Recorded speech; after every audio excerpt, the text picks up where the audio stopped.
How to stay calm in any situation. We all know people in our lives who are as cool as cucumbers. These are the people who never seem to get fazed by anything. No matter how the world is crashing down around them, they know just what to say and do, and they act as a calming influence on everyone around them. Then there are the people who get into a flap, who panic, and who shout. Guess who is the more effective in a crisis? Guess who makes the better leader? Guess who people look up to more?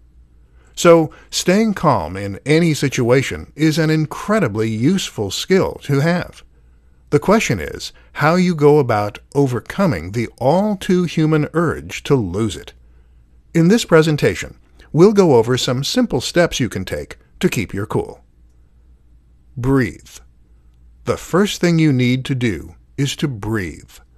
Recognize that the reason you're panicking is that you have gone into fight or flight. This is your body's physiological response to trouble, and it causes your heart rate to become elevated, your breathing to accelerate, and your mind to race. Not helpful. If you breathe, though, then you can regain your composure and fix your parasympathetic tone. In plain English, you can trigger your rest and digest state, which is the polar opposite of fight or flight.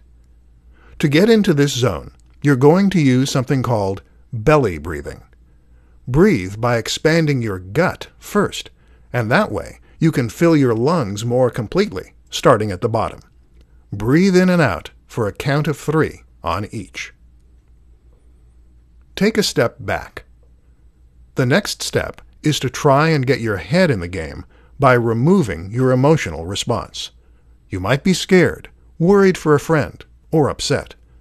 None of these things will help. So instead, take a step back and try to imagine what someone who wasn't you would do in this situation. What would James Bond do? Assess the situation in a more removed manner, and you'll come up with a better solution. Assess what needs to be done. One of the reasons that many of us become frozen with fear is that we don't want to take responsibility and make matters worse rather than better. To avoid this, quickly identify the worst-case scenario and the best-case scenario. Accept the possibility of the worst-case scenario, but take the steps you need to take to work toward the latter.